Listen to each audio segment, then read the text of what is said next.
En abril de 1945, Berlín era una ciudad que sabía que iba a morir.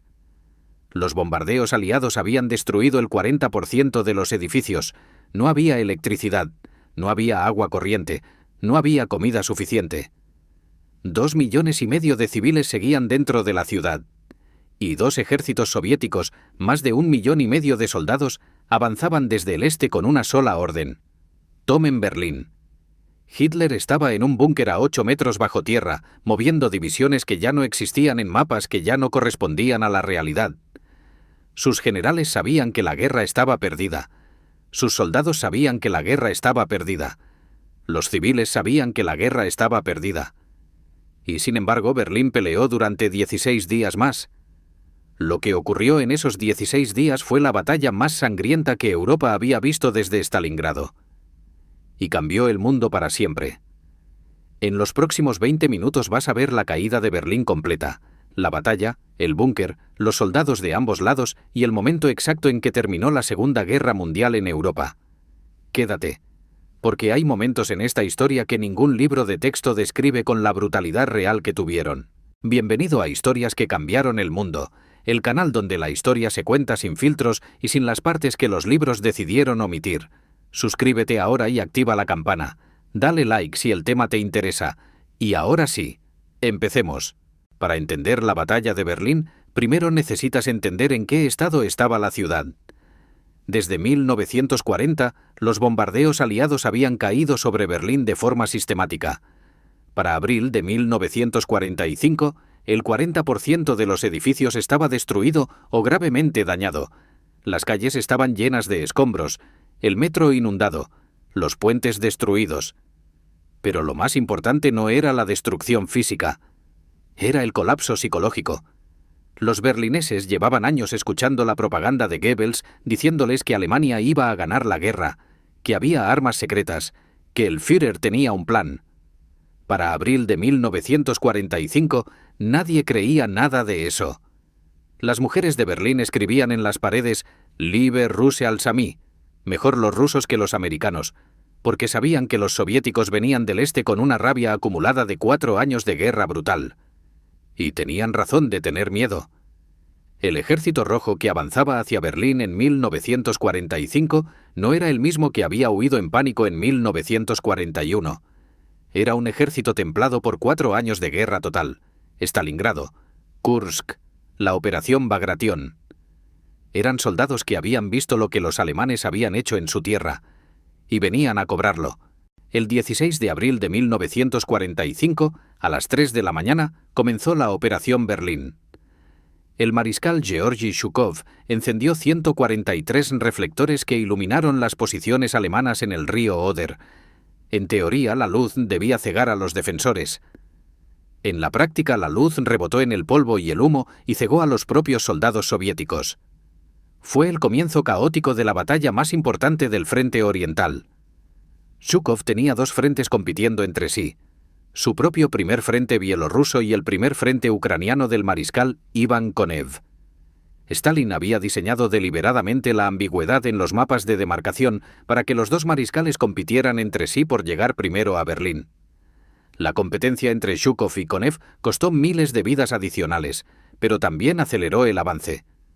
Del lado alemán, la defensa de Berlín era un caos organizado desesperadamente por el general Helmut Weidling.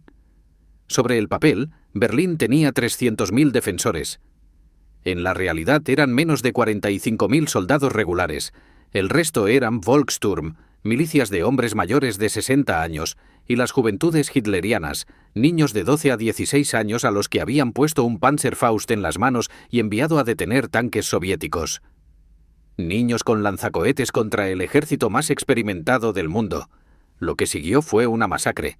El 21 de abril, las primeras tropas soviéticas llegaron a las afueras de Berlín. Lo que encontraron no se parecía a ninguna batalla anterior. Berlín era una ciudad diseñada para ser defendida. Avenidas anchas convertidas en campos de tiro. Edificios convertidos en fortalezas. El metro usado como red de comunicaciones subterráneas. Los soviéticos habían aprendido en Stalingrado que los tanques en ciudad son vulnerables. Esta vez venían preparados. Cada unidad de tanques iba acompañada de infantería que limpiaba los edificios uno por uno. Los ingenieros demolían los muros para crear pasos entre edificios sin salir a la calle. La artillería disparaba directamente contra las fachadas a distancias de 50 metros. Era una guerra de cuartos, de escaleras, de sótanos.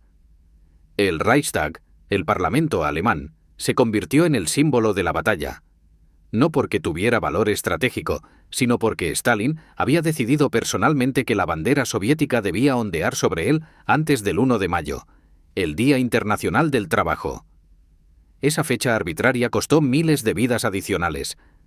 Mientras tanto, en los barrios residenciales de Berlín, los civiles vivían en los sótanos, sin agua, sin electricidad, con el ruido constante de la artillería encima. Una mujer berlinesa llamada Martha Hillers escribió en su diario el 27 de abril: «El sonido ya no me asusta. Lo que me asusta es el silencio, cuando para el ruido significa que ya están aquí».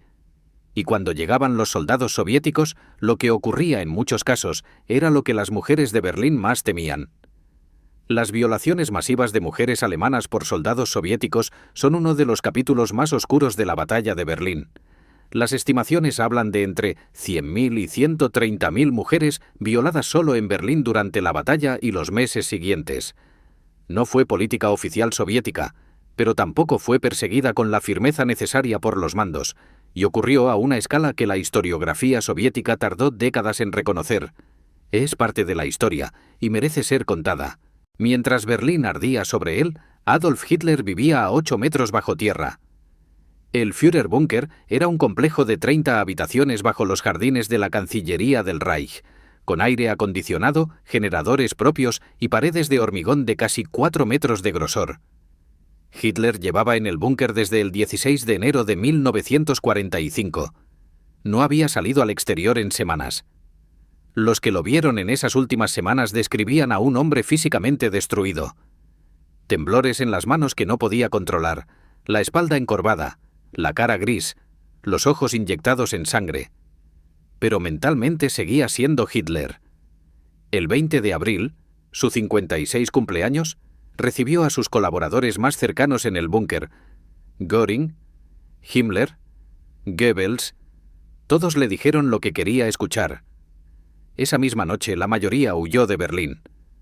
El 22 de abril, Hitler tuvo la que los testigos describieron como la explosión de rabia más terrible que habían visto en su vida.